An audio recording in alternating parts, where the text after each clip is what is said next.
We're going to take a ride on the 2022 Aprilia Tuareg 660. We're going to do a 1-year review. I've had this just a little over a year now. And I'm going to go over what I really like about it and some of the things I don't really care for. We're going to get it out here on some curvy roads, get out into some pretty scenery, one of my favorite places, LBJ Natural Grasslands. And then I'll go over all the accessories, everything we've added to this machine so far. See you later.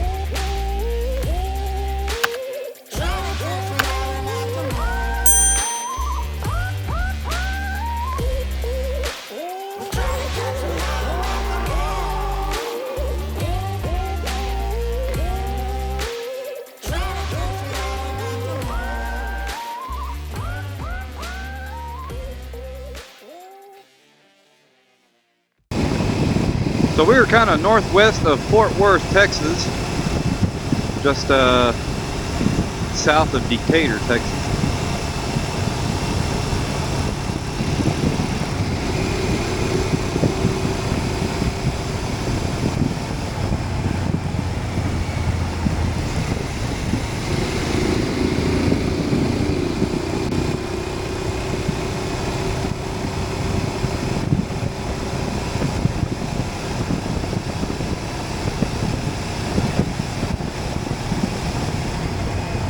Tight curve here.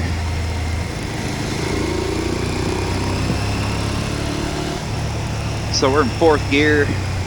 Slow down, bump. Pretty tight turn here, almost 90 degrees.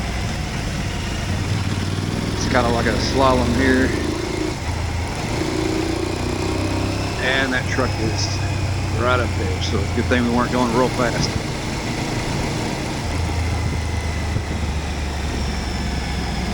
All the times I've been out here, I hardly ever seen any cars. Then the one time I want to do this filming here, I got a truck in front of me. All right, Farmer Joe, get to where you're going. Some more curves here. Well, I was really hoping to get a little speed on these curves. Because what I like about this bike, I can't say compared to any other bikes, I can't compare them to Harley's street bikes, but I mean, that's not a real good comparison. What I'm trying to get at is with this motorcycle here, the weight is down low. You got low center of gravity, and this is a fairly light bike. This is classified as an adventure bike, but kind of the medium class. When I say medium class, I mean as in it's not a small bike like a 400 or a 450 or a 390, and it's not a big bike like an 890 or a 1000 or a 1200, whatever. This is a 660. It's right in that middle range. It's what I like to call the unicorn of adventure bikes. It's light enough and powerful enough to get you through some good old off-road stuff, and with that center of gravity being low, because the gas tank fill is up top just like any other bike, but there is a nozzle that goes down quite a ways until it gets to the tank. The gas tank is actually quite a bit lower. It's not in this shroud right here on the tank. It's actually further down, so that's where a lot of your top end weight can be at. And the way they configure that gas tank, it's really low, and that keeps your center of gravity low. So what the heck does that mean? Well, it means when you go through curves like this, you don't have all that top weight throwing you over and dumping you into the curve. It kind of helps settle you in, kind of like a gyro. And then this being a 660cc, it has enough power that when you dip into those turns, you can pull back on that throttle, and it's got enough power, it just pulls you right up out of that turn. Get your gearing right. It takes a little bit of time to get to know the bike, the RPMs, your gearing.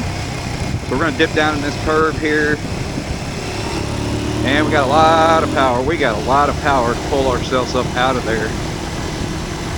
And I don't feel at all any danger going into those curves with the weight, the top weight throwing me over. I don't have any concerns of that at all. The only thing is, and it's just like with any other bike, your tires. Okay, because you can have the best bike in the world, but if you don't have the right tires, you know, or the correct tires, you're not going to be able to do what you want to do. And that's going to be one of the things I'm going to talk about here later in the video when I go over some of the things that I like about it and some of the things that I don't, is tires.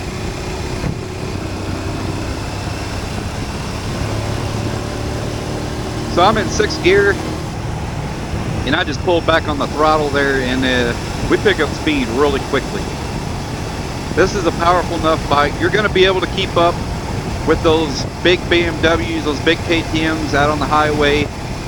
The only thing is when y'all go from pavement to the dirt, they're going to have a hard time keeping up with you because you're lighter, you're more capable in the off-road, and you're not overpowering. You can overpower in the dirt with this bike. Another good feature about this bike is the gearing. So that first gear is fairly tall. I mean, it's kind of the sweet spot. It's not too short, it's not too tall, meaning that you can really tractor up pretty good inclines on loose dirt, gravel, whatever, and you're not burning up your clutch, you know what I mean?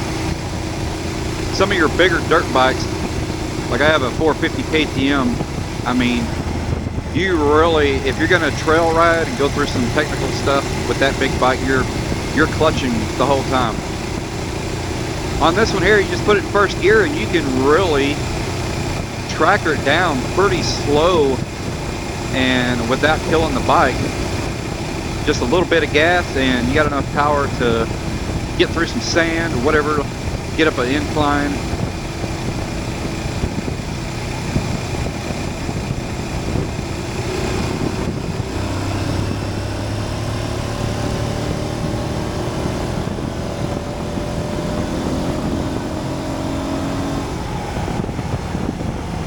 So we're in 6th gear. I think it was about 45 or 50 miles an hour. We got up to 72, something like that, pretty quickly. Quite a bit of power. And I got a lot of gear on this bike right now. Side painters. I got a surprise on here. You'll have to watch a different video another time. Just keep. If you're not subscribed to the channel, go ahead and do so. I do a lot of camping, moto camping. Well, I try to. It's really hard when you're where I'm at in Texas. It's really hot and humid today. It's a little bit cooler. It's still pretty dang hot compared to the rest of the nation, but we're out here doing what we can when we can. Ooh, I don't know if that camera's I don't know if that's a good spot for that camera. It seems to be floating around a little bit there. We got a big hill here. I'm tempted to go fast over it because I like to, but we don't know what's on the other side. Woo! Yeah, that makes your stomach come up a little bit.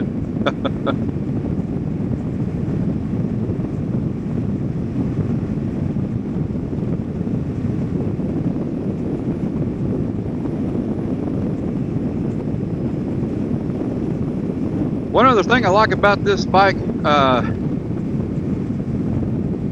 it sounds really good. Not necessarily the exhaust, but up here around the air intake, right around in here, man, it's got a real good air induction sound to it. Kind of a cool sounding sound.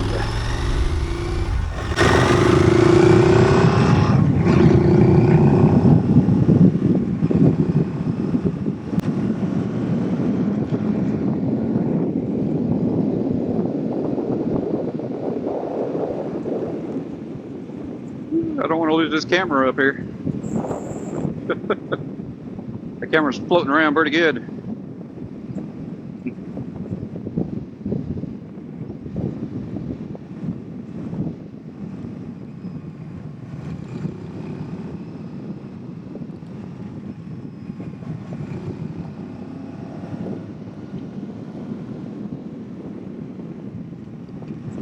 Right now we're in 4th gear.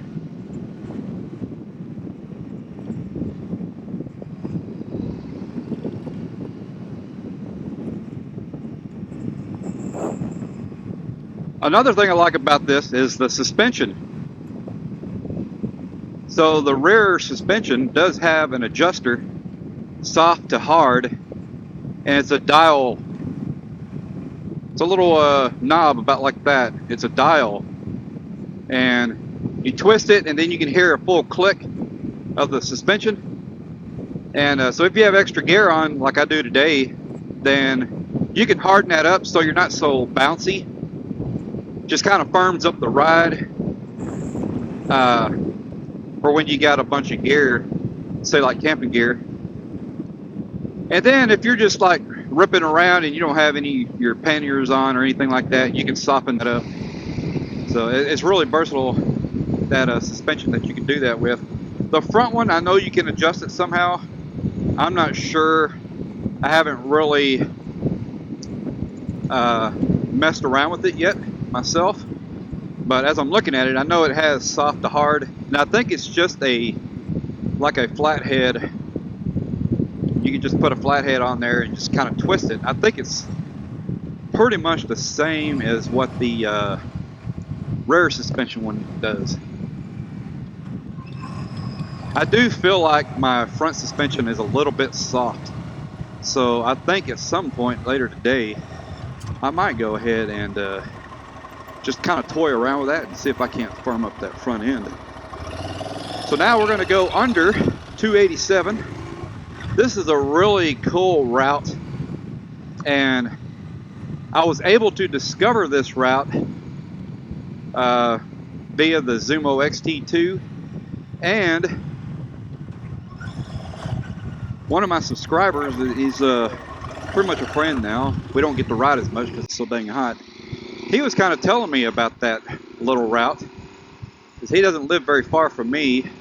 But basically, I am able to go from my house out to the LBJ National Grasslands without even getting on the highway. All back roads, and it's kind of a cool twisty road. It's very cool. It's very cool what you can do with this Zumo XT2. You can put a destination and it'll give you like easy routes versus hard routes, harder, you know, and then like adventure mode type of thing. It's pretty cool. We're gonna get off the road here. We're gonna see you out there where I normally camp at the grasslands. I'm gonna get some of this camera gear put away.